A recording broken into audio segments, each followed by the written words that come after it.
तो जैसे इलाहाबाद के बारे में कहते हैं कि इलाहाबाद एक शहर नहीं एक एहसास है। सो आप शहर छोड़ते हैं लेकिन एहसास के साथ कभी नहीं छोड़ पाते हैं। तो ऐसी ही कुछ ये किताब है जीते जी इलाहाबाद, जिसमें ममता मैम ने पूरे इलाहाबाद शहर को काफ़ी अच्छी तरीके से बताया गया है। क्योंकि मैं खुद इलाहाबाद से हूँ, तो जैसे जब मैम ने रानी मंडी की कहानियाँ बताई, मैम ने जब इलाहाबाद यूनिवर्सिटी की कहानियाँ बताई, हो चाहे महादेवी वर्मा हो चाहे दूधनाथ सिंह जी हो, क्योंकि मैं इलाहाबाद विश्वविद्यालय में पढ़ा हूँ और मैं वहीं से बॉर्न एंड ब्रॉटअप हूँ। सो वो किताब मतलब मुझे काफ़ी मतलब लगता है कि हाँ, मैं भी कभी इस समय यहाँ गया था, जैसा मैम ने उसकी रानी मंडी की खास तौर से जब जो कहानियाँ हैं। और जनरली क्या होता है कि हम लोग जब पढ़ते हैं तो ये होता है कि इलाहाबाद से काफ़ी लोग बम्बई जाते हैं, तो जैसे कि फेमस अमिताभ बच्चन जी का जिक्र है इलाहाबाद के, कि लेकिन कुछ लोग ऐसे हैं ममता मैम जैसे कि जो वापस मुंबई से इलाहाबाद आते हैं। तो ये भी एक अच्छी उसमें मतलब एक ये मतलब जनरली सुनाई नहीं देता है कि बम्बई से कोई आया और इलाहाबाद में आके अपना पूरा वो बनाया। बट ममता मैम ने जितना इलाहाबाद के बारे में इस किताब में लिखा है, चाहे वो शुरुआती दौर से लेके 70 के दशक से लेके 80 के दशक से, चाहे वो रॉयल्टी की कहानियां हों, कैसे पत्रकारों का, क्योंकि बोलता है इलाहाबाद में सिर्फ 2 ही 3 रोजगार थे उस समय, वकील, लेखक और फिर या फिर सरकारी, बाबुओं का शहर उसे वैसे ही बोला जाता था, और फिर साहित्यों का तो वो हब था। ऐसा भी बोला जाता था इलाहाबाद के बारे में कि अगर आपको साहित्य जानना है तो बिना इलाहाबाद के आप नहीं जान सकते हैं। सो मैं अब ज़्यादा समय व्यतीत नहीं करूंगा, मैं मंच बुलाना चाहूँगा इस सेशन को जो चेयर करेंगे अखिलेश जी। सो अखिलेश जी एक काफ़ी वरिष्ठ लेखक हैं, तो सर आपको मैं आमंत्रित करता हूँ। मैं ममता मैम को बुलाना चाहूँगा। मैम का परिचय देने की कोई आवश्यकता है नहीं। सो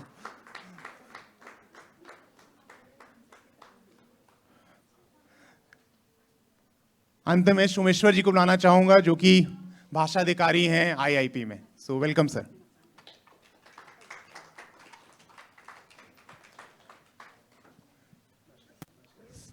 सर आप सेशन की शुरुआत कर सकते हैं।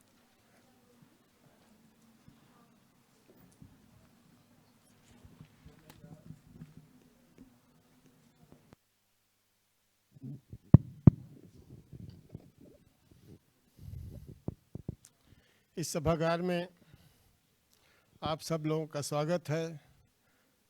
ममता जी की पुस्तक जीते जी पर चर्चा करने के लिए हम लोग यहाँ पर इकट्ठा हुए हैं। तो सबसे पहले तो ममता कालिया जी को, जो हिंदी की प्रख्यात रचनाकार विभूति हैं, उनको वैली ऑफ वर्ड्स का जो नॉन फिक्शन कैटेगरी का पुरस्कार था, उसको उसके लिए बधाई देना चाहता हूं, जो जीते जी इलाहाबाद को मिला। दोस्तों, जीते जी इलाहाबाद एक ऐसी कृति है जिसने 1 साल पहले ये प्रकाशित हुई थी और उसकी लोकप्रियता का आलम यह है कि अभी उसका 3रा संस्करण प्रकाशित हुआ है। कब एक संस्करण आता है और पाठक उसे सिर माथे बिठा करके खरीदना शुरू करते हैं, पढ़ना शुरू करते हैं, प्रतिक्रिया जब तक देते हैं तब तक दूसरा संस्करण आ जाता है। न केवल पाठकों के बीच वह लोकप्रिय है, बल्कि उसने एक नॉन फिक्शन की, कथेतर गद्य की एक ऐसी कलात्मक ऊंचाई भी हासिल की है और एक तरीका भी उपस्थित किया है कि देखो ऐसे लिखना चाहिए कथेतर गद्य जो है वो। तो उस पर हम लोग बातचीत करने के लिए यहाँ पर हैं। ममता जी हैं, सोमेश्वर जी हैं। ममता जी के बारे में क्या बताना, आप सब लोग उनकी कृतियों से, जिन्होंने दुखम सुखम, बेघर जैसे अद्भुत उपन्यास लिखे, और कथेतर गद्य में भी जिन्होंने रवि कथा जैसी एक अमूल्य कृति वह भी लिखी, और कितने शहरों में कितनी बार लिखा, कविताएं लिखी, नाटक लिखा, एक से बढ़कर एक कहानियाँ लिखी। तो ममता जी हमारी ऐसी हैं। और सोमेश्वर जी बातचीत करेंगे। सोमेश्वर जी को मुझसे ज़्यादा आप सब लोग जानते हैं, यहीं देहरादून में हैं, और हिंदी प्रेमी, हिंदी अधिकारी और हिंदी के लिए प्रतिबद्ध एक शख्सियत है। साहित्य में गहरी रुचि है और बोलते हैं, लिखते हैं साहित्य। तो मैं चाहता ये हूँ कि पहला सवाल जो है वो सोमेश्वर जी की तरफ से ममता जी से पूछा जाए। धन्यवाद अखिलेश सर। सर्वप्रथम आप दोनों वरिष्ठ जन को नमन, ममता मैम प्रणाम, और मंच के सन्मुख उपस्थित सभी बुद्धिजीवियों को नमस्कार और इस सत्र में हार्दिक स्वागत।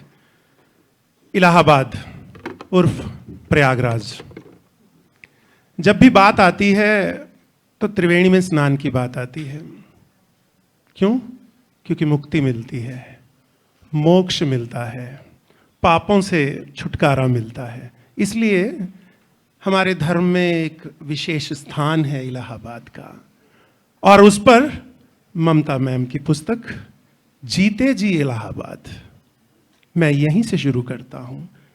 मुक्ति मार्ग का स्थान का पर्याय बना हुआ इलाहाबाद आपके संस्मरण में, मैं कहूँ यात्रा जिसे आपने कहा है, एक शहर की यात्रा है जिसे आपने इस यात्रा के माध्यम से इलाहाबाद का एक इतिहास लिख दिया, चाहे वो साहित्यकारों के बारे में हो, प्रेस के बारे में हो। मेरा सवाल, जो पहला सवाल वही है कि जिसे मुक्ति का पर्याय माना जाता है, अर्थात जीवन के बाद की स्थिति, उसके लिए जीते जी इलाहाबाद, ये शीर्षक कैसे आपके जहन में आया?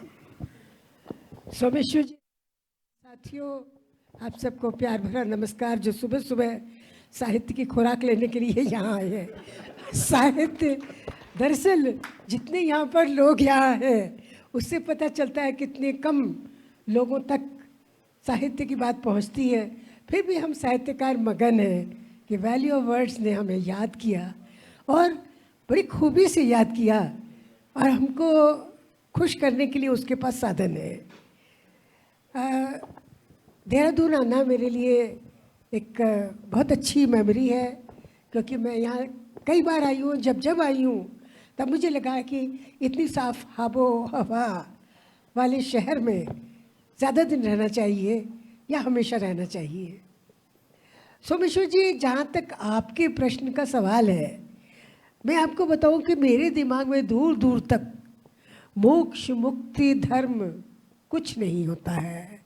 जब मैंने जीते जी इलाहाबाद लिखी, मेरे लिए इलाहाबाद साहित्य की नगरी है।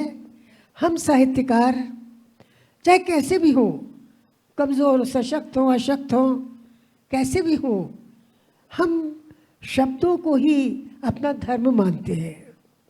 हम शब्दों में ही जीते हैं, और इन शब्दों में और उस माहौल में मुझे लगता है हमें शायद कभी संगम स्नान करने की इच्छा ही नहीं होती। हम तो कॉफ़ी हाउस में खुश हैं। तो आप ये देखें कि ये जो मोक्ष की बात आप कह रहे हैं, जीवन के बाद की, मैंने आज तक कभी जीवन के बाद की बात सोची ही नहीं है। आप सोच सकते कि कितनी भ्रष्ट औरत हूँ कि इतनी उम्र होने के बाद भी मैं नहीं सोचती अभी आफ्टर लाइफ के बारे में। तो वाकई नहीं सोचती।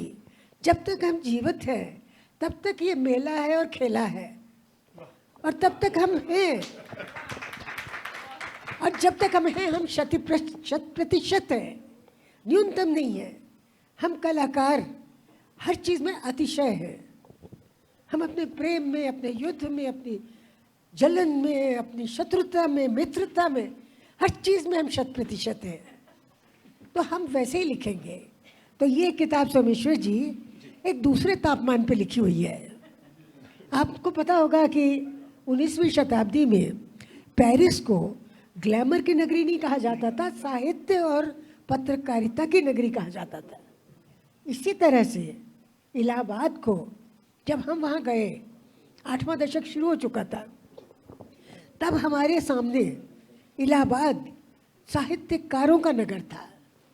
हर आदमी वहाँ लिखता था, हर आदमी संघर्ष करता था, और ज़्यादातर लोग फ्रीलांसर्स थे।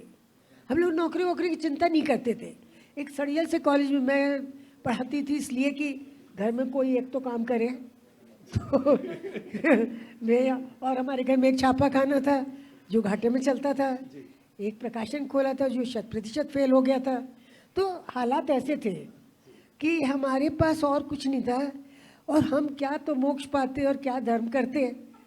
तो हमने तो संगम भी बड़े महीनों बाद देखा। वो भी हमारी सास आ गई थी, वो कह लगी भाई अब संगम तो मुझे नहला दो, मैं जलंधर से आई हूँ। तो हमने कहा ठीक है, तब उनको लेके गए। तब हमें लगा वहाँ जाकर भी धर्म की फीलिंग नहीं आई, जो पन्नों ने तंग किया वो हमें याद रहेगा। जिक्र है, मतलब हमें पृष्ठ संख्या 94 पे जिक्र हाँ है हाँ, मौसी के अब हम आपको बताएं सोमेश्वर जी कि होता क्या है, जहाँ हमारे पैर में कांटा गड़ता है ना, वहाँ हम लोगों को तुरंत लिखने की सूझती है। जी बिल्कुल। हम ना डॉक्टर के पास जाते हैं ना संगम जाते हैं, हम तुरंत कागज और पेन लेके बैठते हैं। बहुत सुंदर। ये का तीसरा संस्करण है और इसमें पहले संस्करण में भी यही आवरण था और तीसरे में भी यही आवरण है। और नीचे लिखा हुआ है, शहर पुड़ियों में बांध कर हम नहीं ला सकते साथ, तो क्या, तो क्या। तो क्या। तो ममता जी इलाहाबाद से निकल करके कलकत्ते गईं, दिल्ली चली गईं, फिर दिल्ली में रह रही हैं, लेकिन इलाहाबाद उनकी स्मृतियों में, उनकी यादों में हमेशा बना रहा। और अब भी जब भी मौका मिलता है, इलाहाबाद से कोई बुलावा आता है किसी कार्यक्रम का, और जगह भले ना कह दें, इलाहाबाद के लिए ज़रूर हाँ कहती हैं। तो ममता जी, एक सवाल मेरी तरफ से भी है कि जब आपने ये 1 साल पहले ये किताब आई, और उसके थोड़ा पहले मैं साक्षी हूँ कि हमारी पत्रिका तद्भव में ये सीरियलाइज हुआ, ये लिखा जा करके, और लेकिन इलाहाबाद का जब आपने ये किताब जब ये लिखना शुरू किया तद्भव के पन्नों पर, तो ठीक उस समय इलाहाबाद का सरकार ने नाम बदल करके प्रयागराज कर दिया था। और जब ये किताब छपी 1 साल पहले, तो आपने इसका जीते जी इलाहाबाद नाम रखा। इस पर आप क्या कहना चाहती हैं? ये कोई सत्ता की मुखालिफत है या प्रयागराज की मुखालिफत है? इस पर आप क्या कहना चाहेंगी? देखिए, नाम जो है फाइलों में बदले जाते हैं और जीवन में नाम नहीं बदले जाते। जिसका नाम चुन्नी है वो चुन्नी ही रहता है। वो कभी भी, आप कोई संस्कृत का वासव दत्ता नाम रख दीजिए, उसका वो लड़की का नाम नहीं चलेगा। वो अपने परिवार के लिए, अपने शहर के लिए, अपने लोगों के लिए वो चुन्नी ही रहेगी। इसी तरह से शहर का नाम मेरे दिमाग में तो इलाहाबाद ही रहेगा। स्टेशन पर भी अभी मैं समझती हूँ कि इलाहाबाद भी लिखा होगा, प्रयागराज भी लिखा होगा, इतना मैंने ध्यान नहीं दिया, लेकिन गूगल करिए तो इलाहाबाद लिखा मिलता है।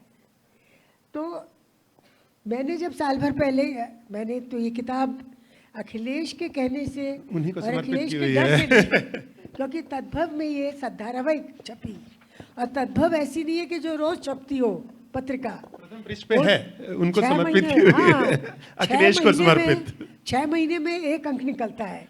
तो 3 साल तो लग गए मुझे जीते जी इलाहाबाद लिखने में।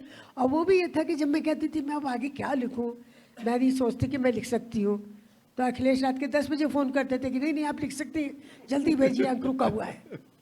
तो आप ये देखिए, इस तरह तो मैंने लिखा ये। और प्रयागराज उसका नाम अगर हो गया है, होता रहे, और नाम बदल दीजिए। आप इसका नाम किसी मुनि उनी, कौन मुनि, भारद्वाज मुनि, भारद्वाज नगर कर दीजिए इसका नाम, जो मर्जी कर दीजिए इसका नाम। हम लोगों के दिमाग में तो इलाहाबाद है, हमको तो अकबर इलाहाबादी याद आते हैं, हमको तो इलाहाबाद के नाम से वो पूरा इतिहास याद आता है कि वहाँ मिर्ज़ा गालिब भी गए और परेशान हुए, और वहाँ न जाने कितने लेखकों ने चप्पल चटकाई, कितने लेखक बेरोज़गार रहे, कितने लेखकों को कम रोज़गार मिला। तो इसको लिखने के पीछे मेरे दिमाग में तो हमेशा तुम जैसे लड़कों के संघर्ष रहे हैं कि तुम वहाँ पर बीए में पढ़ने के लिए आए और धीरे धीरे तुम बड़े, और आज जो तुम्हारा तेवर है वो इलाहाबाद ने दिया तुम्हें। वो तुम पैदा सुल्तानपुर में हो गए, लेकिन तुम्हें तेवर इलाहाबाद से मिला। और न जाने कितने लोग इस तरह के हैं जिनको अपने जीवन की जिजीविषा अपने शहर से प्राप्त होती है, अपनी गली से प्राप्त होती है। तो मेरे दिमाग में यही था जीते जी इलाहाबाद लिखते समय। एक भी मिनट को मेरे दिमाग में कोई डिस्टर्बेंस नहीं हुई जब इसका नाम प्रयागराज कर दिया। वो ठीक है, प्रयागराज शब्द तो बहुत बोलते हैं बूढ़े, जब भी आते थे मोक्ष कमाने के लिए हमारे घर में, तो वो यही कहते थे कि जी हमको प्रयागराज नवा दे, प्रयागराज जहाँ प्रयाग जी दिखा दो, हमें दर्शन करा दो, दर्शन करा दो। हाँ, तो वो उसमें एक जगह है भी, और वो कई बार मेरी कहानियों में भी इलाहाबाद आता है। और जाहिर है कि इलाहाबाद का एक धार्मिक महत्व तो है, जैसा आपने कहा, लेकिन वो महत्व हमको तो तभी पता चलता जब हमारे घर में कोई टूरिस्ट आता है, मतलब रिलीजन टूरिज्म, ये कहते हैं रिलीजियस टूरिज्म। तो रिलीजियस टूरिज्म वाले लोग पंजाब से आते रहते थे, कनस्तर और होल्डॉल लेके आधी रात में पहुंचते थे, उस समय गाड़ी आती थी। तो हम उन लोगों को खुश करने के लिए भले ही कभी ले जाते थे, कभी इक्के में बैठ के तो कभी तांगे में बैठ कर संगम जाया करते थे। और वो अभी बांध पर पहुंचा भी नहीं रिक्शा या तांगा, उसके पहले पंडे आके तंग किया करते थे, हम नाम करेंगे 600 रुपये में आपको संगम में ला देंगे। मैं तभी सोचती थी कितने फ्रॉड यहाँ पर है, मुक्ति का गंगा सौदा के नाम पर इतना फ्रॉड वहाँ चलता है। तो मुझे तो हमेशा मुझे कि सीमन के नीचे की उदाहरण दिखाई देती है। आपने इसमें मैम लिखा भी है, जैसा आपने जिक्र किया कि पंजाब से हर कुंभ में कुछ ऐसे स्नानार्थी जरूर आ जाते जो हमारे रिश्तेदार होते। 2-4 दिन हमारे घर रुककर वे किसी न किसी संत के शिविर में प्रस्थान कर जाते। यहाँ मैं जिक्र करना चाहूँगा एक जो आपने बहुत अच्छी चीज़ लिखी इसमें, जो मैं भी समझता हूँ कि हम जो अभी आपने रिलीजियस टूरिज्म की बात की, हम हॉलीडेज पे घूमने जाते हैं। भक्ति ने रोज सुबह स्वामी जी को रुपए चढ़ाकर मत्था टेकना करती और उनके प्रवचन के दौरान हाथ जोड़े बैठी रहती। तब मुझे लगा कि यह कुंभ मेला इन सब के लिए तनाव दूर करने का जरिया है, पति और बाल बच्चों की चिंता से दूर। ये भक्ति ने यहां स्वामी जी के भंडारे पर भर भर धन लुटाती, कतार में बैठे भक्षुओं को दान देती। मैं इसको छोड़ रहा हूं, मैं इस लाइन को पकड़ रहा हूं, पति और बाल बच्चों की चिंता से दूर ये भक्ति ने यहां आती। जो आपने ये कहा है वाकई, जिसके लिए हम वीकेंड टूरिज्म पे निकलते हैं, आपने जो उस चीज को जो जाना है कि जब परिवार के परिवार आते थे और कुछ लोग सत्संग में चले जाते हैं, वाकई में क्या वो स्थिति आज बदली है? क्योंकि आज उस टूरिज्म को एक अवसंरचनात्मक और हाईटेक बना दिया गया है। तो क्या ये तनाव अब दूर होता है? जैसा आपने पंडों का जिक्र किया कि जब पंडे आके खड़े हो जाते थे वहां पे और बोलते थे कि आप 600 रुपया दीजिए, हम आपकी ये पूजा करवा देंगे, स्नान करवा देंगे, तो तनाव बढ़ने लगता है।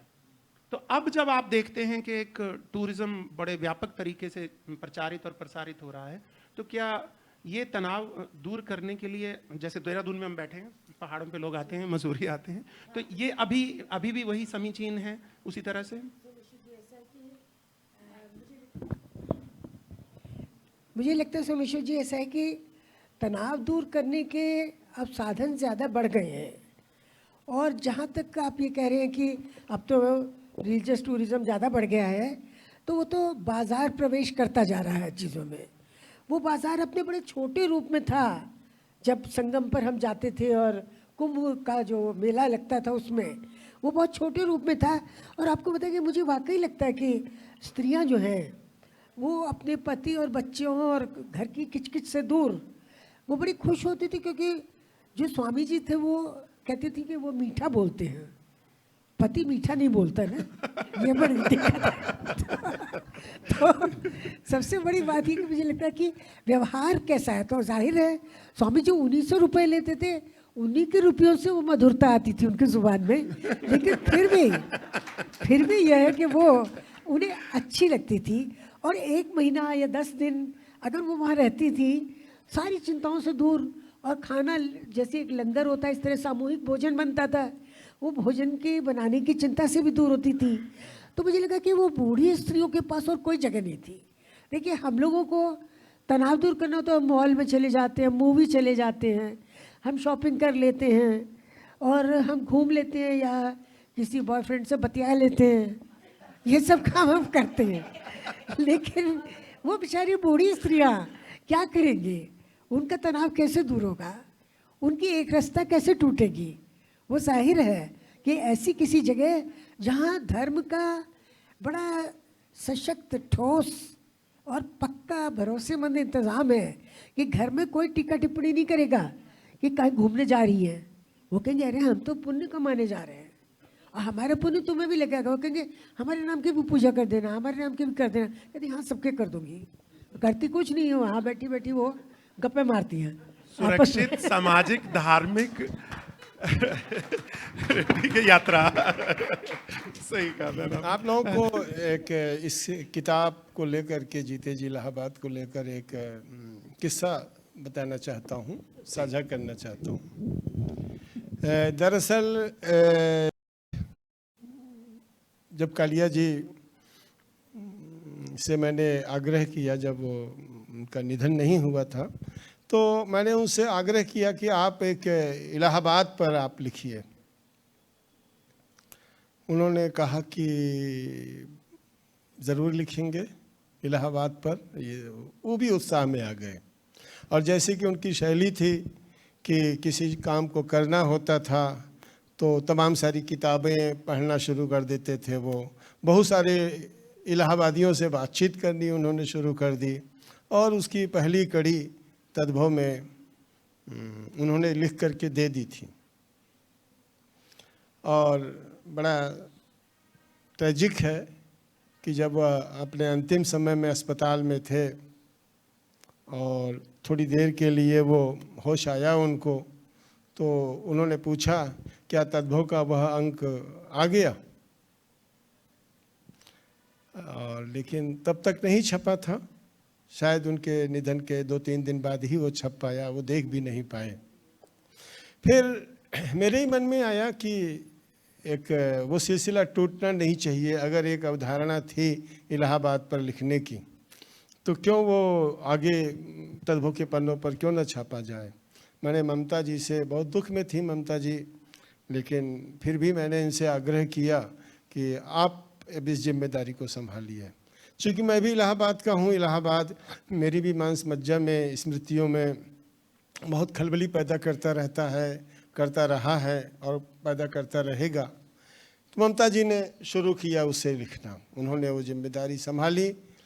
लेकिन ममता जी, मैं ये जानना चाहता हूँ, क्या जब आपने ये शुरू किया तो उसमें क्या तैयारी आपने इसको लिखने के लिए की, या क्या आपको उस समय भी ये उम्मीद थी कि हिंदी की ये श्रेष्ठतम कथेतर गद्य की कृतियों में कृति बन जाएगी, या मतलब क्या क्या इसके लिए आपने पेशबंदी की, रचते समय आपकी प्रक्रिया क्या रही थी? कृपया इस पर बताएं कुछ। अखिलेश, आपने यादों की घंटी बजा दी कि रवि ने वाकई में ये जो है इलाहाबाद संस्मरण तद्भव के लिए लिखा था, जो कि छपा भी, जिसके ऊपर क लिखा है वो वाला अंक था ये। और रवि का जिस दिन रवि का अंतिम संस्कार था, उस दिन राजीव कुमार ने मेरे हाथ में ये अंक दिया, और तब मुझे लगा कि वाकई एक लेखक का जीवन ऐसा ही होता है। सब कुछ अध छपा, अध लिखा, अध संग्रहित उसके पास रह जाता है, उसके बाद भी रह जाता है। तो जब अखिलेश ने मुझसे कहा कि इलाहाबाद पर अब आप लिखिए, तो ये तो नहीं मुझे लगा कि मैं रवि की तरह लिख सकती हूँ, क्योंकि हम दोनों बिल्कुल अलग अलग तरीके से लिखते थे। लेकिन ये मुझे ज़रूर लगा कि इलाहाबाद पर बात उनकी अधूरी रह गई, क्योंकि उन्होंने उस संस्मरण में बहुत से बिंदु छुए थे और जो छोड़ दिए उन्होंने। एक तो ये बात। दूसरी ये कि मैं बड़ी गड़बड़ किस्म की लेखिका हूँ, क्योंकि मैं कभी प्लान नहीं बनाती हूँ। मैंने कभी चैप्टर डिवीज़न नहीं बनाया, मुझे पता ही नहीं चैप्टर कैसे बनता है। जहाँ मेरे दिमाग में की बैटरी स्लो होने लगती है, मैं चैप्टर क्लोज कर देती हूँ, भले वो 2 पेज का हो चाहे वो 20 पेज का हो। तो मैं काफ़ी अराजक किस्म की हूँ लेखन में। आपने ईमानदारी से लिखा है कि रवि के मनोविज्ञान पर इसका बहुत असर पड़ रहा था। दोस्तों से कहते ममता अपने को स्वतंत्र समझने लगी है। तो मैंने कोई प्लान नहीं बनाया, मैं तो तुम्हारे फ़ोन के भय से लिखती थी। ये बात है। और मुझे ये लगता था कि एक बात मुझे जो अट्रैक्ट करती थी वो ये कि अन्य शहरों में जब भी मैं रही तो मैंने देखा लोग नौकरी के लिए जद्दोजहद करते हैं, लोग जल्दी से जल्दी किसी काम से चिपक जाना चाहते हैं। और इलाहाबाद में मैंने देखी विशेषता ये थी कि लोग जल्दी से जल्दी कुछ लिख लेना चाहते हैं, कुछ पढ़ लेना चाहते हैं। ये एक बिल्कुल अलग बात थी, और मुझे लगता है, मैं कामना करती हूँ कि ये जज्बा अभी भी इलाहाबाद में हो। मैंने विद्यार्थियों में तो देखा कि है। विश्वविद्यालय एक ऐसी जगह है जहाँ आज भी लोग नए से नई चीज़ को पढ़ना चाहते हैं। इलाहाबाद में हम आज भी जाती है तो ठस भीड़ भरी होती है हॉल में, और सब आपके पास वो लोग आते हैं जिन्होंने पढ़ रखा है आपको। तो ये बात इलाहाबाद की है, और शायद इन्हीं बातों ने मुझे प्रेरित किया कि मैं इसको लिखती रहूं, जीते जी इलाहाबाद को।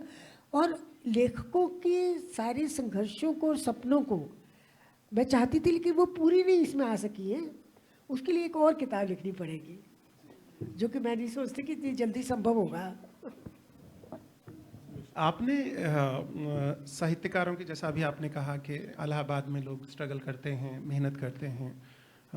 अभी ये जो सोशल मीडिया का ज़माना है जिस पे हम तत्काल तुकबंदी करते हैं, शायद मैं भी कहीं उसी का हिस्सा हूँ, और कोई फ़ोटो दिखी, कुछ दिखा, उस पर तत्काल एक तुकबंदी की और पोस्ट कर दी। 2 लाइक आ गए तो ठीक, अगर किसी ने नहीं लाइक किया तो दूसरे दिन कई बार ऐसा भी होता है कि हम या तो उसको संपादित करते हैं, नहीं तो उस पोस्ट को अगर किसी दोस्त ने बोल दिया कि ये लिखा ठीक नहीं लगा तो हम उसको हटा देते हैं।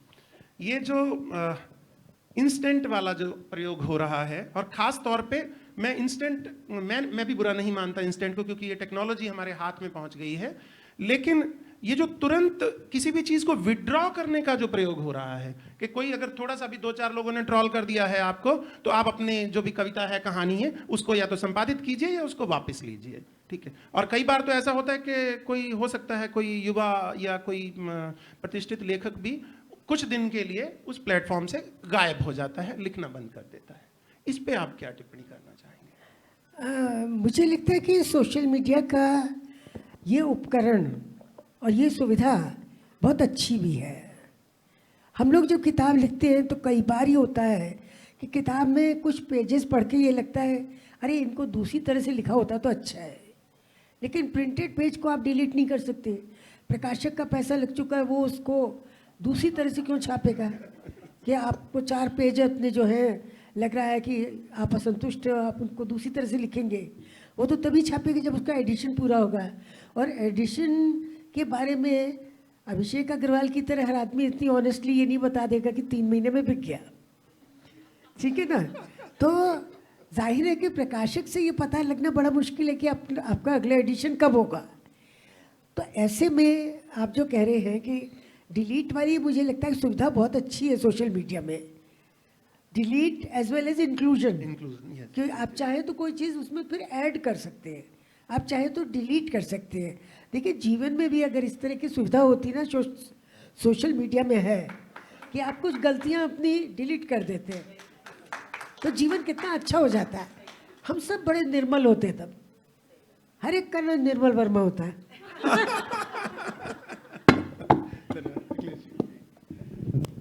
ममता जी, इस किताब में जो इलाहाबाद की बहुत खास खसूसियतें रही हैं, मसलन वहाँ का विश्वविद्यालय, फिर एजी ऑफिस और लोकनाथ, वहाँ के मसाले और मिठाइयाँ और लस्सी, सिविल लाइंस, वहाँ जो रेडियो कैसेट की दुकान थी, रिकॉर्ड्स बिकते थे, जहाँ पर प्रकाशन उद्योग, प्रेस उद्योग और कॉफ़ी हाउस, और लेखक समुदायों का जो अपना, लेखक परिवारों का अपना एक समन्वय था और नोक झोंक थी, और हाई कोर्ट, सबको आपने समेटा है। जो है वो अलग अलग अध्यायों में सबकी विशेषताओं को बताया है आपने। यहाँ तक कि जो सिविल लाइंस में जो लोक भारतीय प्रकाशन जो अड्डा था, और जो खान पान जो एक पहला वो रेस्तरा था, गिलार्ड या क्या था, उसके बारे में भी आपने लिखा है। तो लेकिन अगर आपसे मैं जानना चाहूँ कि सब कुछ को लिखते हुए जेती जी इलाहाबाद का नाभिक क्या है? किस चीज़ को इलाहाबाद का नाभिक माना जाए? क्या साहित्यकारों का जो परिवेश रहा है उसको नाभिक माना जाए, या छात्र जो प्रतियोगी परीक्षाओं, उस पर भी आपने बहुत अच्छा लिखा है, या कहा जाए कि ये इलाहाबाद के जीवन का, इलाहाबाद की ज़िंदगी का एक कोलाज है? क्या ये अलग अलग रूप में देखना चाहिए या एक कोलाज के रूप में इस किताब को देखना चाहिए? अखिलेश, मुझे लगता है कि इलाहाबाद मेरे नज़दीक तो हमेशा लेखकों का और उभरते हुए पत्रकारों का संघर्ष स्थल रहा है। और शायद मेरा परिवेश ऐसा था, हमारे घर में ज़्यादातर साहित्यकार ही आते थे, बनते हुए भी और बुझते हुए भी। इसी तरह से पत्रकार भी आते थे, और उसमें मित्र प्रकाशन एक था जहाँ सब छोटी मोटी नौकरियाँ करते थे इलाहाबाद में, उसी से थोड़े बहुत पैसे मिलते थे उनको। विश्वविद्यालय में हर व्यक्ति इतना खुशकिस्मत नहीं होता था कि जिसको नौकरी मिल जाए। विश्वविद्यालय एक था, कुछ कॉलेज थे, लेकिन इलाहाबाद धीरे धीरे विकसित हुआ।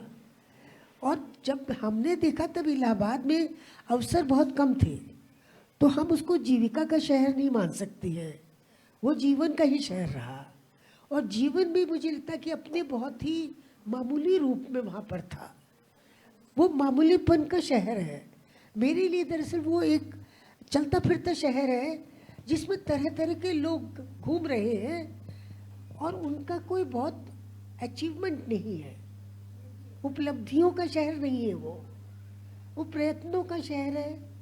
या आप ये कह सकते कि वो विचार विमर्श और लेखन का शहर है। और मैंने वहाँ कभी भी किसी की बहुत उपलब्धि नहीं देखी। और वहाँ अगर किसी को उपलब्धि होती है तो थोड़ा मुंह छुपाता घूमता है कि अरे क्या बताएं, इतने नाकामयाब लोगों के बीच में हमें कामयाबी मिल गई। तो वो एक तरह की एक एम्बैरेसमेंट हो जाता है कि आप कहें कि भाई अरे इसको तो मिल गया। हालत ये थी कि अगर किसी को कहानी का पारिश्रमिक इंडिया टुडे से 1500 मिल गया उस ज़माने में, तो सब कहने लगते थे ये तो पूंजीपति हो गया, अरे इसका क्या कहना है, इसका तो पैसे ही पैसा हो गया। तो हमारे इलाहाबाद में किसी के पास थोड़ा सा भी पैसा हो तो बाकी लोग ये सोचा करते थे कि ये तो अब जो है हमारी जमात से बाहर हो गया। तो देखा जाए तो वो हैव नॉट्स का शहर है, वो सर्वहारा का शहर है। वही मेरे दिमाग में था। बहुत सुंदर, बहुत सुंदर। आपने लिखा भी है उसमें पृष्ठ संख्या 17 पे कि यहाँ अगर कोई किसी दूसरी नौकरी या रोजगार में चला भी जाता था तो क्या कहा जाता था, उसका तिरस्कार आरंभ हो जाता था। और कहते थे उसका क्या है, सारा दिन दफ्तर में 2 दूनी 4 करता है। और दीपा के मास्टरनी बनने पे जो लिखा है कि दीपा का देखो मास्टरनी बन गई है, ब्याह होवे ना करी, पढ़ावा करी उम्र भर। तो जो साहित्य के इतर या संघर्ष के इतर कुछ और करने चलता था तो शायद वो शहर को भी गवारा नहीं होता था उस समय, क्योंकि शहर बना ही साहित्य के लिए। और जैसा आपने लिखा है कि मूलतः शहर की हवा में महक है, मस्ती है, अलमस्ती है।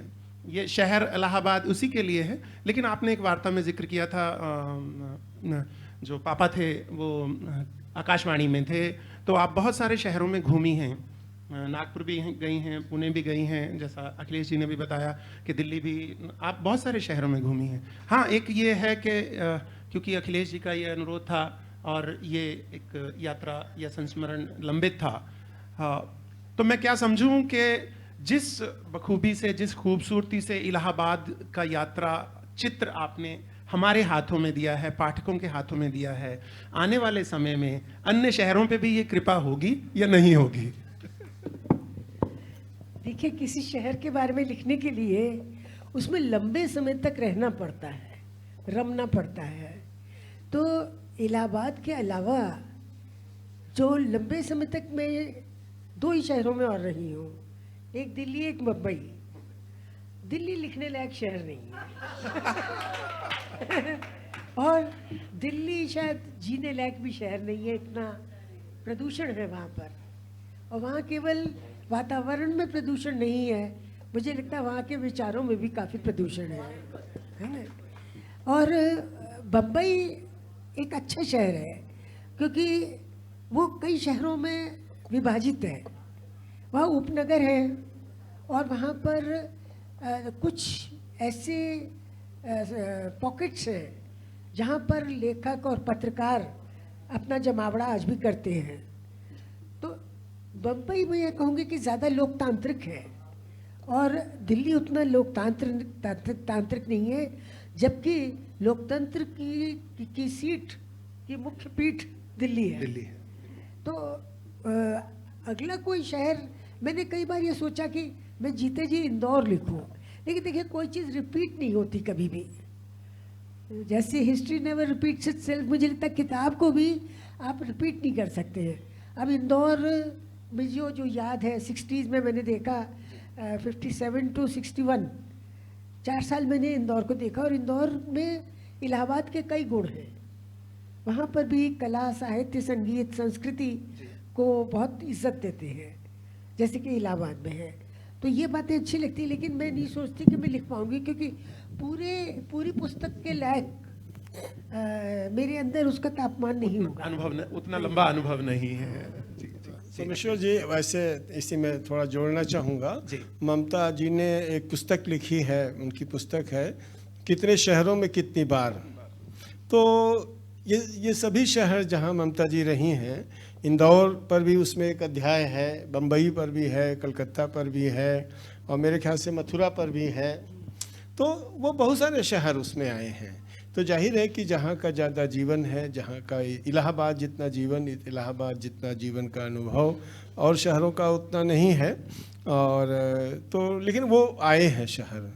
अब दूसरी बात ममता जी, मैं ये आप ब्रज इलाके की हैं, मूल रूप से आप ब्रजभाषी रही हैं, और आपके दुखम सुखम में ब्रज अपनी पूरी रंगत के साथ जो है वो आया है दुखम सुखम में।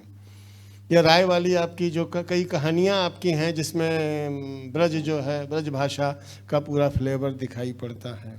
लेकिन जीते जी इलाहाबाद जब मैं पढ़ रहा हूँ, या आप सब लोगों ने जब उसे पढ़ा होगा तो देखा होगा कि उसमें खाँटी इलाहाबादी अवधि है, उसका बहुत इस्तेमाल हुआ है, और इसके अलावा पंजाबी का भी इस्तेमाल हुआ है।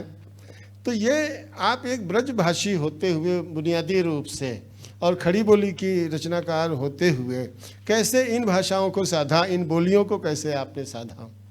अखिलेश, आपने देखा होगा कि इलाहाबाद में कितना सहज तरीके से लोग अवधी बोलते हैं, कि जैसे बनारस में भोजपुरी मुंह से निकलती है, इसी तरह से इलाहाबाद में जिससे बात कीजिए, तो हमारे घर में तो जो काम करने वाली भी आती थी, जब उससे पूछो कि तुम्हारे पति कहाँ, तो कहेगी वो तो अंत्य गए हैं।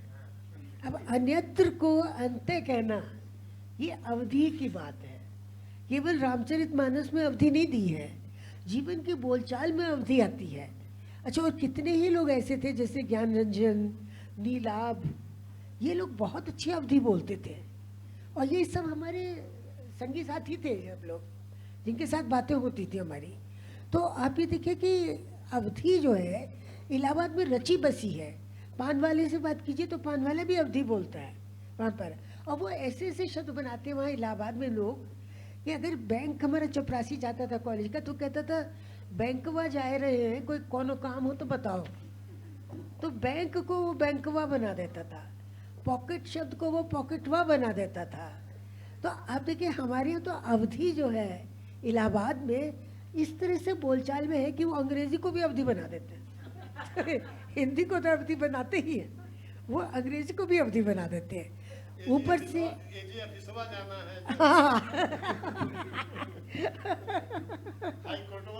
हाई कोर्ट में जाना है। तो कितनी सारी चीज़ें हैं जहाँ जाकर हमको लोक संस्कृति मिलती है, लोक भाषा मिलती है, और वो भाषा देखिए बहुत आसान भी हो जाती है। जब इस तरह से आप करते हैं तब वो भाषा बहुत आसान हो जाती है। मेरे तो सारे दिन मेरा साबका रहता था छात्राओं से, तो छात्राएं भी इसी तरह से बोलती थी, तो वो आपके अंदर जज्ब होती जाती है, भले ही आप वो प्रयोग ना करें। फिर घर का मोर्चा बहुत विकट था, कहने को प्रेम विवाह हुआ था, लेकिन हमारी सासश्री हमारे साथ रहती थी, तो वो हिंदी नहीं जानती थी, मैं पंजाबी नहीं जानती थी, दोनों के बीच में लेकिन संवाद होना ही होना पड़ता था। तो जाहिर है कि वो जो बोलती थी उसी शब्द को मैं इस्तेमाल करती थी, और कई बार वो दुरुपयोग हो जाता था। जैसे उन्होंने मुझे कहा कि तू ये काम नहीं कर सकती थी, तो मैं उनसे कहती थी आप नहीं कर सकती थी काम। अब वो बहुत कहती बड़ी बदतमीज है। वो कहती थी अब मैं क्या बताऊँ कि मैं तो जो उनसे सुना वही उनको लौटा रही हूँ। तो लेकिन कॉपी उस कॉपी चक्कर में कॉपी बेस और कॉपी शेयर उस हो रहा चक्कर है। में बड़े मॉडल्स होते थे और शब्दों के बारे में। अच्छा, और रविंद्र कालिया मेरी जरा भी मदद नहीं करते थे कि जो इतनी मुश्किल शब्द उनकी माँ बोलती थी वो कभी इंटरप्रेटर का काम नहीं करते थे। और वो मुझे कहते थे तुमसे किसने कहा जाकर पंजाबी बोलो उनसे। तो मैंने कहा कि भाई बातचीत हो ही नहीं सकती। जैसे बच्चों को वो कहती थी न्याणा, न्याणा शब्द बोलती थी वो। अब मैं क्या जानूँ न्याणा, मैं सोचती थी नाना के बारे में पूछ रही है। मैं कहती थी मुझे अपने नाना की कोई याद नहीं है। तो आप सोचिए कितना कॉमेडी भी पैदा होती थी, ट्रेजेडी भी पैदा होती थी घर में इस तरह से।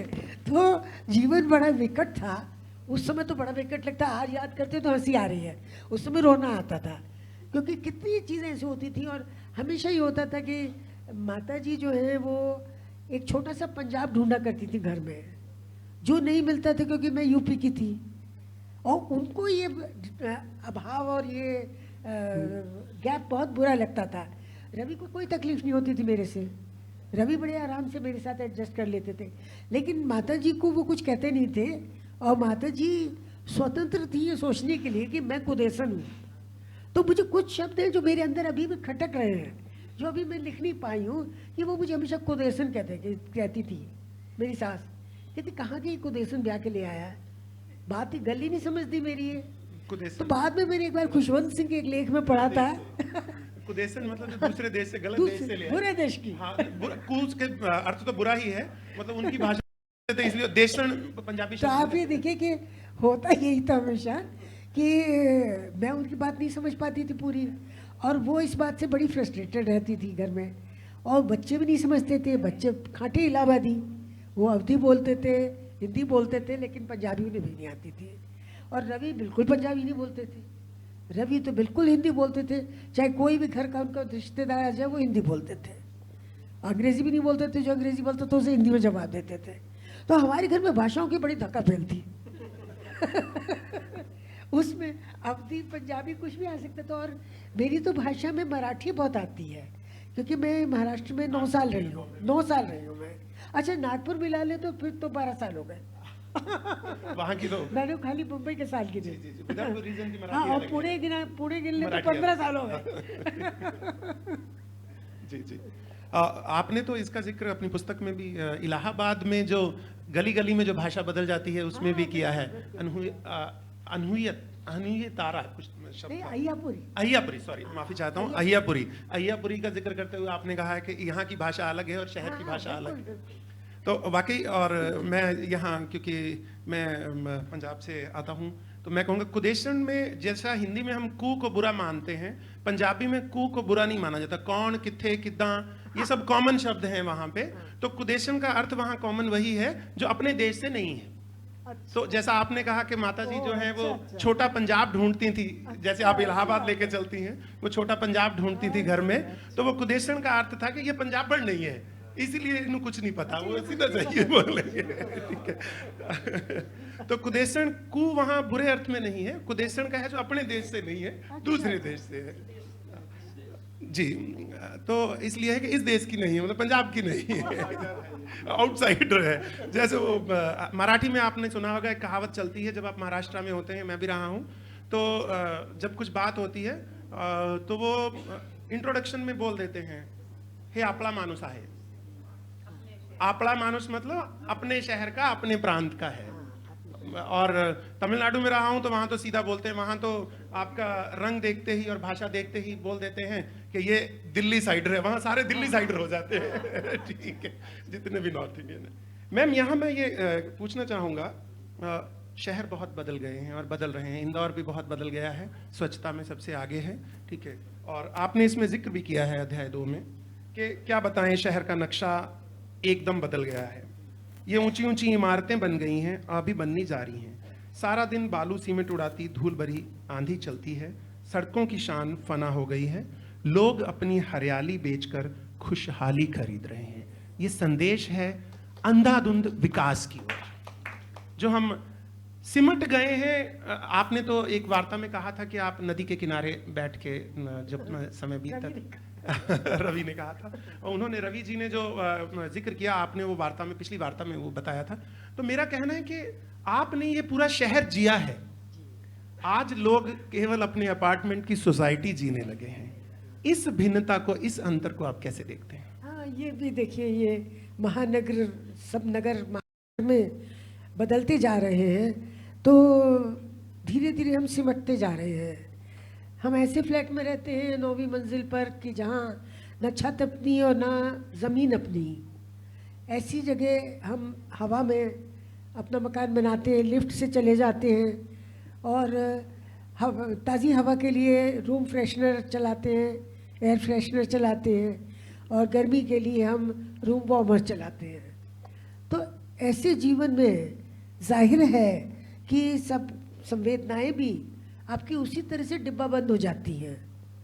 मुझे लगता है कि ये एक बड़ा दुर्भाग्यपूर्ण बदलाव है, क्योंकि जो खुली हवा में हम घूमा करते थे, खेला करते थे, जब अपने बचपन को याद करते हैं, क्योंकि हम 2 शताब्दियों के बीच फंसे हुए लोग हैं, खासतौर से हम तो 2 शताब्दियों के बीच में हम जो फंसे हैं, तो हम उसको भी याद करते हैं। लेकिन मैं ये भी जानती हूँ कि आज मुझे किसी देहात में या छोटे शहर में अगर छोड़ दिया जाए तो मैं बोर हो जाऊंगी। मैं बिना टेलीविज़न के, बिना मोबाइल नेटवर्क के मैं बिल्कुल बोर हो जाऊंगी, क्योंकि अब मुझे आदत पड़ गई है। देखिए, विकास अपने साथ साथ आपकी आदतों में भी बदलाव लाता है, और जिसे हम उस ज़माने में पिछड़ापन मानते थे कि बताइए शहर में तो एक भी 2 मंजिला इमारत नहीं है। हम जहाँ रहते थे सब मकान चौड़े चौड़े फैले फैले बनते थे, बड़ा सा कंपाउंड होता था, बड़ा सा आंगन होता था। और अब मकान ऐसे होते हैं कि वर्टिकली, मतलब हम लोग का विकास जो है वर्टिकल होने लगा है। पहले विकास हॉरिजॉन्टल होता था। बहुत सुंदर, बहुत सुंदर। अखिलेश जी प्लीज। मुमताज, उसमें जो साहित्यिक वृत्तांत हैं जीते जी इलाहाबाद में, लगभग सभी लेख जो वहाँ जो भी प्रमुख लेखक थे, सबके बारे में जो प्रवृत्तियाँ थी उसके बारे में, उन सभी के बारे में आपने लिखा है। लेकिन कुछ लेखकों पर उसमें कुछ ऐसी वाक़ये आपने चित्रित किए हैं, सामने लाए हैं, जिसको लेकर के जिसे कह सकते हैं थोड़ा तीखापन है। तो क्या उन लेखकों की तरफ से, जैसे नाम लूँ मैं तो इसमें नीलाभ और अश्क जी के बारे में टिप्पणियाँ हैं, और दूधनाथ सिंह के बारे में इसमें आपके समकालीन लेखक, उनके बारे में भी कुछ तल्ख बातें हैं। तो एक लेखक के रूप में आपने, या लक्ष्मीकांत वर्मा के बारे में भी कुछ है, शैलेश मटियानी जी के बारे में है, तो भैरव जी के बारे में भी है। तो ये क्या आपको ये 2 बातें, एक तो आपको इन्हें लिखते समय कोई ऐसा संकोच नहीं हुआ, हिचक हुई लिखें कि न लिखें? तो एक जो आपका लेखकीय द्वंद्व रहा उसके बारे में बताएं, और दूसरी चीज़ लिख देने के बाद अंततः एक जो आपकी लेख की आज़ादी थी उसको आपने वर्ण किया और लिख डाला उसे जो है। तो क्या लिखने के बाद कुछ ऐसी उस तरफ के या उनके लोगों की तरफ से कुछ ऐसी प्रतिक्रियाएं या कोई ऐसा प्रतिरोध सामने आया क्या? हाँ, अखिलेश, आपने जो बात कही है, दरअसल ये बहुत विचारणीय बात है। जब एक लेखक अपने साथी लेखकों के बारे में लिखता है या अपने अग्रज लेखकों के बारे में लिखता है, तो कुछ तो ये होता है कि ये हमारी प्रतिक्रियाएं होती हैं, और कुछ बातें हमें दूसरों से मिलती हैं, सूचनाएं दूसरों से मिलती हैं, और कुछ हवा में तैरती रहती है शहर में। जैसे लक्ष्मीकांत वर्मा को हम व्यक्तिगत रूप से नहीं जानते थे, लेकिन गोष्ठियों में उन्हें देखते थे, उनका संघर्ष देखते थे, क्योंकि वो बड़ी उम्र तक भी तुमने देखा है कि साइकिल पर कॉफ़ी हाउस आया करते थे। एक जर्जर सी साइकिल थी जिस पर वो आया करते थे। तो एक इतनी मामूली ज़िंदगी वो जीते थे, लेकिन उनके बारे में तुम्हें भी ये बात पता होगी कि उनके बारे में ये कहा जाता था कि ये CIA के एजेंट हैं। और हमारे इलाहाबाद में सबसे गंदी गाली यही थी, मतलब ये बाकी जो गालियाँ लिंग जेंडर वाली गालियाँ हैं उनसे भी बुरी गाली मानी जाती थी CIA का एजेंट। तो हमने ये बातें, जब हम आए हैं 1970 में, मैं आई हूँ इलाहाबाद, तब ये बातें वातावरण में थी, और वो आपके मनोविज्ञान में घुस जाती है जब चीज़ ना, वो वहाँ से निकलती नहीं है। और जब भी मैं लक्ष्मीकांत जी को देखती थी मैं सोचती थी कि ये अपना पान तक तो ये खाते हैं तो शेखर जोशी के अकाउंट में खाते हैं, तो इनको सीआईए इतना भी पैसा नहीं देता कि पान खा ले। बताइए, एक तरफ सीआईए करोड़ों रुपए खर्च कर देता है युद्ध पर, और एक तरफ ये समझिए वो लेखक को पान के भी पैसे नहीं देता है। मैं ये सोचा करती थी। इसी तरह से जैसे दूधनाथ सिंह के बारे में, तो दूधनाथ सिंह की बातों के तो मैं चश्मदीद गवा रही हूँ। मुझे उसे लिखने में संकोच या संताप नहीं हुआ। हाँ, ये ज़रूर है कि बहुत सी ऐसी बातें हैं जो मैंने अभी नहीं लिखी हैं, केवल दूधनाथ के बारे में नहीं, अन्य नाथों के बारे में भी बहुत सी ऐसी बातें हैं जो मेरे लेखकीय विवेक ने कहा कि ये लिखने लायक नहीं है।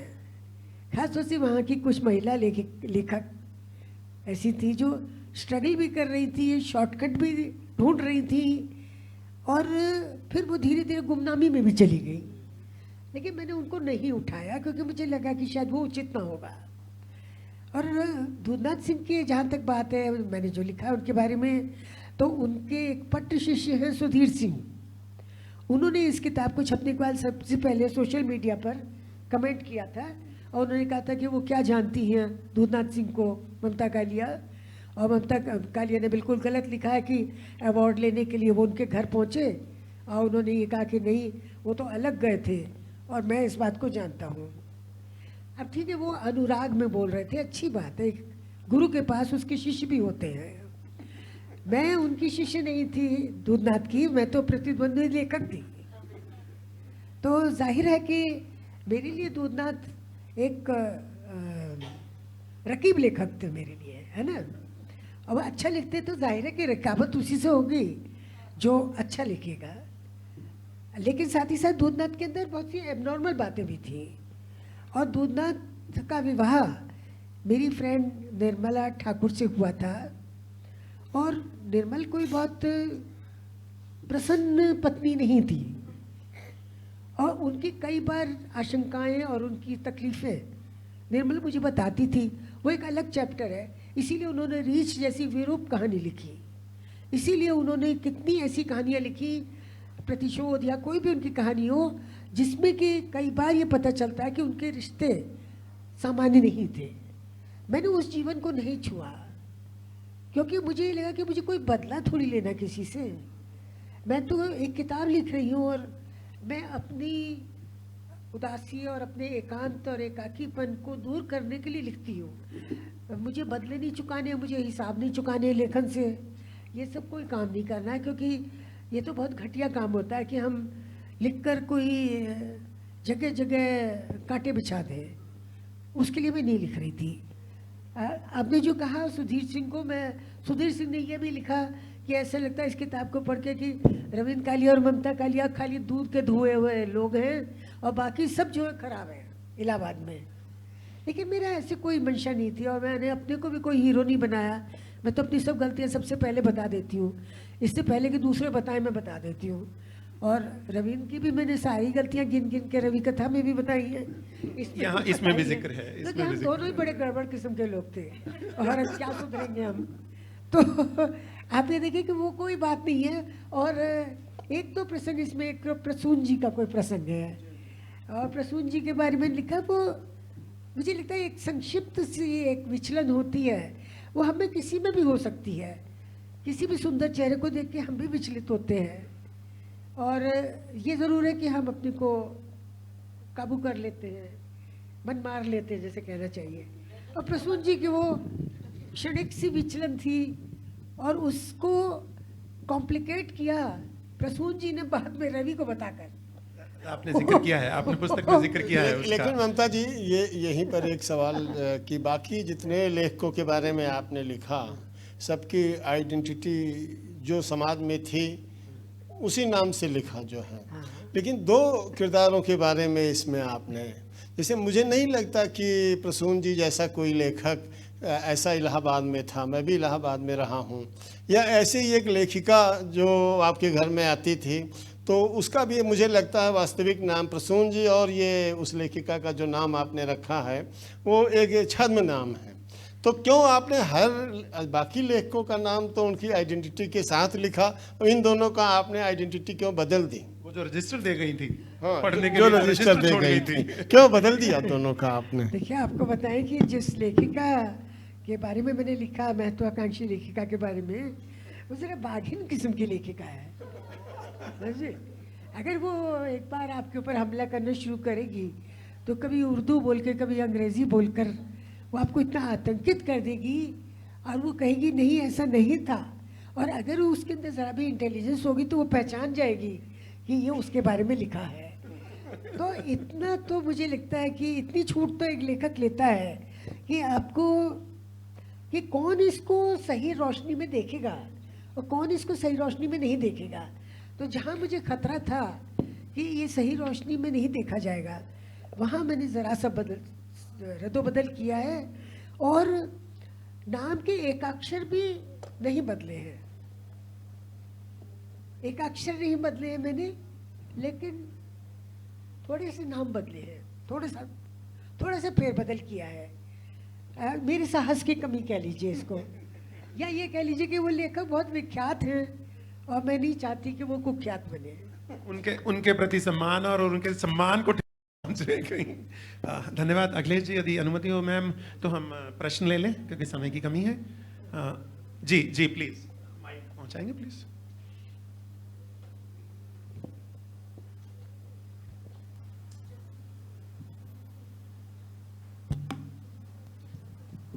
धन्यवाद, बहुत ही अच्छा सेशन था। ममता जी, सुमेश्वर जी, आपने एक पॉइंट उठाया था इलाहाबाद के बारे में जो कि शहरीकरण को लेके था कि आगे क्या इलाहाबाद का, उसका एक और आयाम मैं आपसे टिप्पणी चाहता था, वो है पलायन। और जिस हिसाब से शहरों में पलायन हो रहा है, ख़ास तौर से जो शहर जो संस्कृति में या ट्रेडिशंस में बहुत रचे पले बढ़े हैं, आज वो शहर या कोई और शहर हो, सब में पलायन एक बहुत बड़ा इशू है, हर तरीके का पलायन।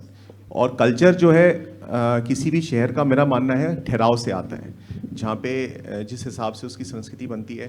तो आपकी जो परवरिश थी 70 की 80 की, उसमें काफ़ी ठहराव था शहरों में और बाकी शहरों में भी।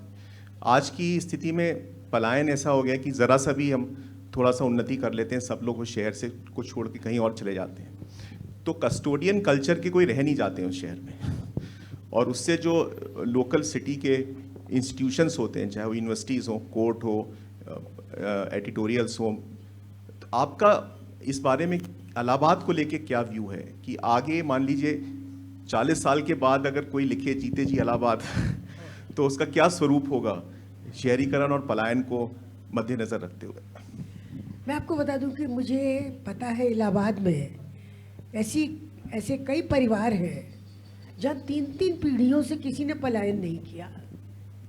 इलाहाबाद, देहरादून, ये इस तरह के शहर हैं जहाँ लोग एक बार अगर आ गए ना तो वो शहर की मोहब्बत में पड़ जाते हैं, और वो दुनियावी सफलता को, कामयाबी को उतने नंबर नहीं देते जितने अपनी तसल्ली और हैप्पीनेस को देते हैं।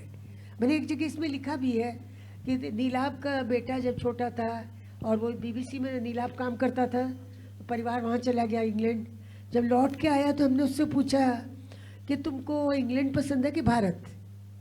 उसने कहा हमको इलाहाबाद पसंद है, ना इंडिया ना भारत ना इंग्लैंड।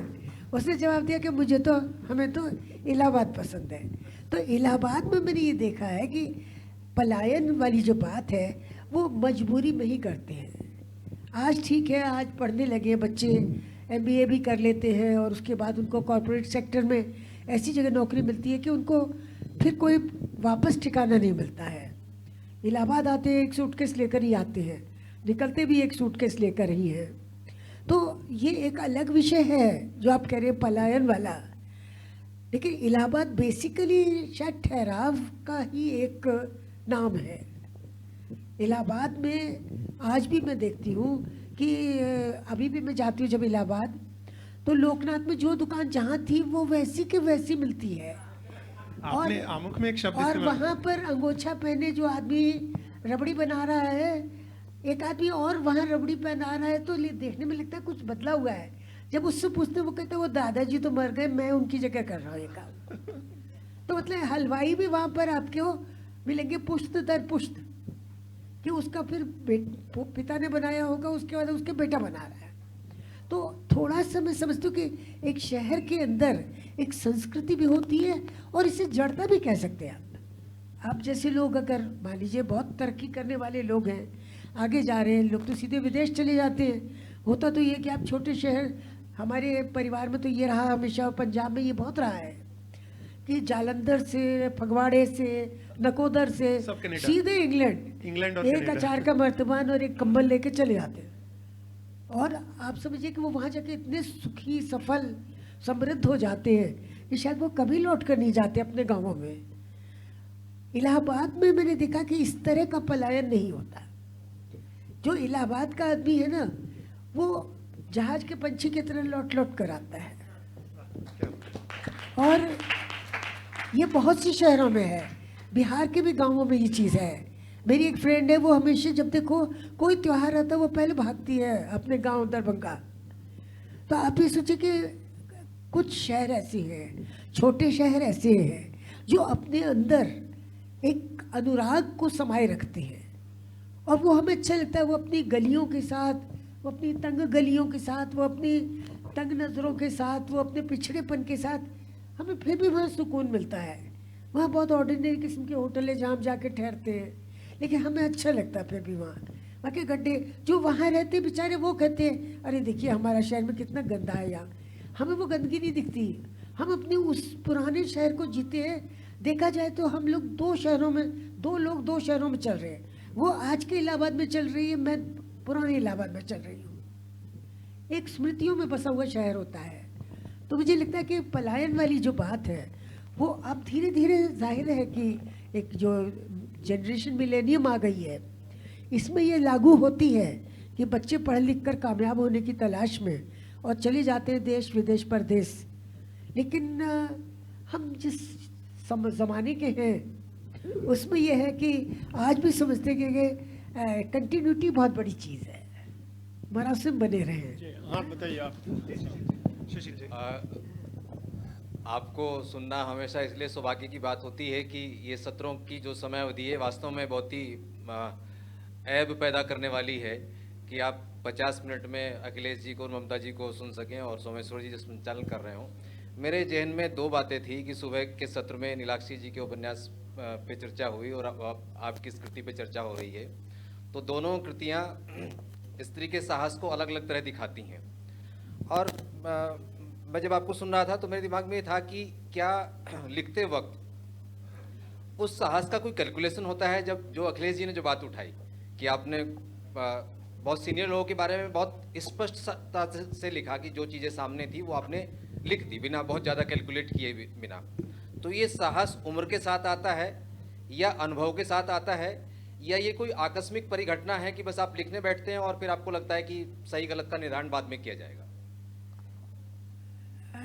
मुझे लगता है सुशील जी कि ये साहस जो है ना, ये आपको अपने विषय से कितना परिचय है, आप अपने विषय में कितने कंफर्टेबल हैं, इससे शायद ज़्यादा आता है। ये उम्र की या उसकी बात नहीं है, तजुर्बे की बात नहीं है ये। क्योंकि मुझे ये लगा कि जो मैं समाज उठा रही हूँ, साहित्यकारों का, संघर्षशील छात्रों का, अपने साथी लेखकों का, अग्रजों का, इसको मैं पूरी तरह जानती हूँ। क्योंकि हर शाम इसको जीते थे हम लोग। जो हमारे घर आते थे वो जानते हैं लोग कि कैसे हमारे घर में इतनी 7 बजे से शाम के इतनी महफिल लगती थी। जब प्रिंटिंग प्रेस बंद होता था तो इतनी बड़ी महफिल लगती थी कि बैठने के लिए जगह कम पड़ जाती थी। और अखिलेश ने अपने संस्मरण अक्ष में लिखा है कि ममता जी हमेशा सीढ़ियों पर बैठती थी। और जब इन्होंने लिखा तब मुझे याद आया कि वाकई मुझे कभी कुर्सी मिलती नहीं थी बैठने के लिए घर में। तो वहाँ एक कमरा बना हुआ था ऊपर रवि का, तो उसकी 3-4 सीढ़ियाँ थी, तो मैं उस सीढ़ी पर बैठ जाती थी जाके, और मुझे बिल्कुल महसूस ही नहीं होता था कि मैं सीढ़ी पर बैठी हूँ। तो आप देखिए आप अपने विषय से कितने अंतरंग हैं, शायद ये चीज़ आपको साहस देती है लिखने का, और ये आपको वो करती है, प्रेरित करती है लिखने के लिए, क्योंकि हमें पता कि हम ऐसे पानी में तैर रहे हैं जहाँ मगरमच्छ नहीं है।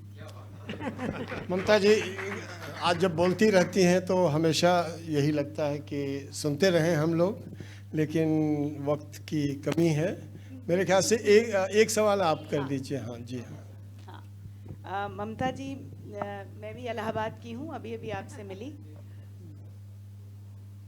इस 50 मिनट में मैं इलाहाबाद पहुँच गई। वाह, बहुत दिल, जिसको भाषा का प्रयोग कहें, दिल गार्डन गार्डन हो गया। हम लोग हिंदी और इंग्लिश का जो प्रयोग करते हैं, तो आज भी मैं अपने आप को जब यहाँ इंट्रोड्यूस करती हूँ तो बोलती हैं हम इलाहाबाद के हैं। तो लोग बोलते हैं हम मतलब कौन? हमने कहा नहीं, हम लोग एक शख्सियत रखते हैं, और हमारी एक शख्सियत है, हम अपनी भाषा को बदलने का भी प्रयास तक नहीं करते। एंड अंग्रेजी में बोलते हैं आई एम अ प्राउड इलाहाबादी। मैं प्रयागराज का नाम नहीं, आई एम अ प्राउड इलाहाबादी। सो आपसे मिलकर बहुत अच्छा लगा। उस 50 मिनट में मैंने अपने आप को इलाहाबाद में पाया, उसके लिए बहुत धन्यवाद।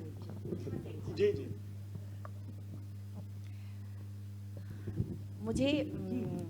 मैं ममता दी को पढ़ करके यहाँ पर बैठी हूँ, और ममता दी की पीढ़ी जो लिखती थी, महिला जितने भी रचनाकार थे उनको पढ़ते, क्योंकि मेरी माँ भी पढ़ती थी, और इसलिए मुझे ये कहना है कि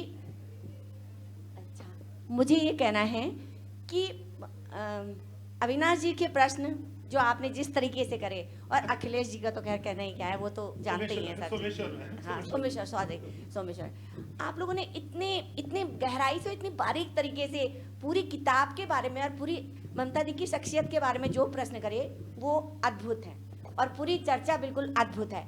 और एक बात मुझे खास तौर पे कहनी है कि ममता दी की बात, जो वो बात करती है ना, उनकी बातों में और उनके अनुभव में और उनके लेखन में वो जो अड्डेबाजी है ना, वो अड्डेबाजी बहुत साफ दिखती है। आप बहुत लकी हैं कि आपको अड्डेबाजी करने का मौका मिला। हम बहुत अनलकी हैं कि हमको अड्डेबाजी करने का मौका नहीं मिला।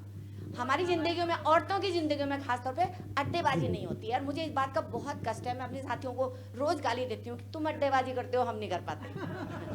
तो वो जो अड्डेबाजी है ना, वो आपके पूरे व्यक्तित्व में, आपके लेखन में, और आपकी जो बात आप करती हैं उसमें दिखती है। मैं सच में मैं अभिभूत हूँ। बहुत अच्छी चर्चा रही। ममता जी, चलते चलते बस केवल 2 छोटे छोटे सवाल और बहुत छोटे छोटे जवाब भी चाहिए उसका।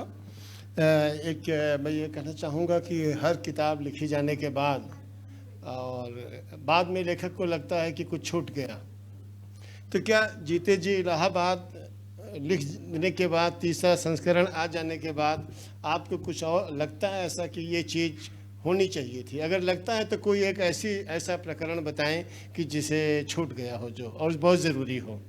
ऐसे कई प्रकरण होंगे अखिलेश, लेकिन मुझे तो इसे लिखने के बाद और तुम्हारे तद्भव में इसको पूरा करने के बाद मुझे तो ये लगा कि पीछा छूट गया मेरा। अखिलेश जी को किया हुआ वादा पूरा हो गया, छूट गया। क्योंकि मेरे लिए किताब को जल्दी से पूरा करना, मैं हड़बड़ी में रहती हूँ हमेशा। ऐसे लगता है जैसे मेरी रेल छूटी जा रही कोई, तो मैं तो किताब पूरी करती हूँ। इसलिए कई बार मेरी 80 पेज की किताब बनती है, कभी 100 पेज की बनती है, क्योंकि मेरी पेशेंस खत्म हो जाती है उसमें। मैं और नहीं लिखना चाहती, कुछ नहीं छोड़ना। आप कोई सवाल? आप, हाँ प्लीज मैम। सवाल नहीं, मैं अपना एक छोटा सा अनुभव आपके साथ भागी करना चाहती हूँ। जी। मेरे दिमाग में, मैं जब कॉलेज में पढ़ती थी तब महादेवी वर्मा की मैं बहुत बड़ी फैन थी। जहाँ कहीं उनकी गोष्ठी होती कानपुर में, मैं ज़रूर जाती थी। और उस शहर की एक लेखिका हमारे बीच में है, तो मुझे वहाँ से इतना अपनत्व लग रहा है कि बहुत खुश हूँ। और दूसरी बात, उस ज़माने की दिमाग में इतनी ताज़ा यादें हैं जो अब साक्षात्कार मेरी बहू के रूप में बहुत बहुत मेरे पास है। बहुत अच्छा लगा आपने जितनी बातें कही, मैं उन सब से सहमत हूँ। हर जगह की अपनी एक संस्कृति, एक लगाव, एक अपनापन होता है। मेरे दिमाग में इलाहाबाद का उस जमाने का लगाव अभी भी मौजूद है। धन्यवाद मैम। बस ये एक, आज गपशप ही रही, सत्र नहीं रहा, मैं कहूँगा। बहुत अच्छी अड्डेबाजी और गपशप। बहुत खूब मैम। मैं जो हमारे कैमरा मैंने कहूँगा एक बार मैम की तरफ जरूर कैमरा घुमाएं। मैम बहुत बहुत आभार आपका, धन्यवाद। और आखिर में मैं अभी आप सब लोग इतने तन्मय होकर के सुन रहे थे ममता जी को, और हमेशा ममता जी की आवाज़ में, ममता जी के व्यक्तित्व में, ममता जी की भाषा में एक इलाहाबाद जैसा ही जादू रहता है कि जैसे इलाहाबाद वाले कि इलाहाबाद को छोड़कर जाने की इच्छा नहीं होती है, ऐसे ही ममता जी की संगत में रहते हुए बातचीत खत्म करने की इच्छा नहीं रहती है। लेकिन फिर भी समय हो रहा है तो बातचीत अब ख़त्म करने का वक्त आ गया है। आखिर में एक काल्पनिक सा सवाल मैं करना चाहता हूँ। आपने लिखा कि शहर पुड़िया में बांध कर हम नहीं ला सकते साथ, तो क्या? तो अगर मैं कहूँ कि इलाहाबाद की कोई कल्पना की जाए कि एक कोई क्या चीज़ आप दूसरे शहर में पुड़िया में बांध कर या थैले में रख कर ले जाना पसंद करेंगी? ये यादों के थैले में क्या चीज़ ले जाना पसंद करेंगी? अखिलेश, आपने बहुत अच्छी बात पूछी, क्योंकि ये जो पुड़िया है ना, ये मैंने कुंभ मेले में देखी थी गठरी में। हर यात्री खैनी या सुरती या क्या चीज़ होती है तंबाकू, वो पुड़िया में बांध कर ज़रूर लाता था। तो मैं सोचती थी कि देखो इतनी दूर पुण्य कमाने आया है, गंगा नहाने आया है, लेकिन आदत जो है वो पुड़िया में बांध के लाया है। ये तब से ये शब्द पुड़िया मेरे दिमाग के अंदर था। बहुत दिन हो गए ये, जब मैं कुंभ मेले में जाती थी, मेरी रवि की माता जी हमारे साथ रहती थी, और वो कुंभ में अपनी सत्संगनों से मिलने के लिए 3-4 दिन रहती थी।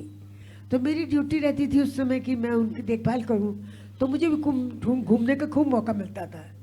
तब मैं देखा करती थी कि इतनी सर्दी में और कुछ लाए न लाए, वो पुड़िया में तंबाकू जरूर लाते थे अपना। तो ये शब्द वहाँ से आप इलाहाबाद की क्या चीज़ हमेशा ले जाना चाहती हैं? मैं तो इलाहाबाद की स्मृतियाँ और दोस्तियाँ ये अपने साथ रखना चाहती हूँ। बहुत बढ़िया। आप सब लोगों का बहुत शुक्रिया कि इतनी देर बहुत शामिल रहे बातचीत में। और अब सवाल का सिलसिला फिर उधर। जी जी जी जी भारती जी, जी भारती शर्मा जी।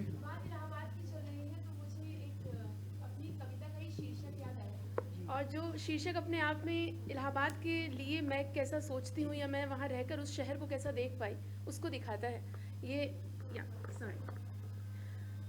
विरोधाभासों का जंक्शन, ये शहर इलाहाबाद। मैंने इस शहर को देखा है कि जहाँ एक तरफ सिविल लाइंस जैसे कुछ एरियाज़ हैं, कुछ पॉश एरियाज़ भी हैं जो आधुनिकता की अपने आप में परा आधुनिकता की मिसाल भी हैं, वहीं दूसरी तरफ अगर हम देखें कुछ ऐसे एरियाज़ भी जिसको पुराना इलाहाबाद आज भी कहते हैं। ना केवल आधुनिकता और परंपरा का एक बहुत अच्छा मिश्रण प्रस्तुत करता है इलाहाबाद। तो आप लोगों की बातें याद करके मुझे अपनी कविता याद आ गई कि विरोधाभासों का जंक्शन है ये शहर Allahabad. Thank you so much. कुल मिलाकर इलाहाबाद जिंदाबाद, जीते जी इलाहाबाद जिंदाबाद। मैं यही कहना के साथ बातचीत। ममता जी जिंदाबाद।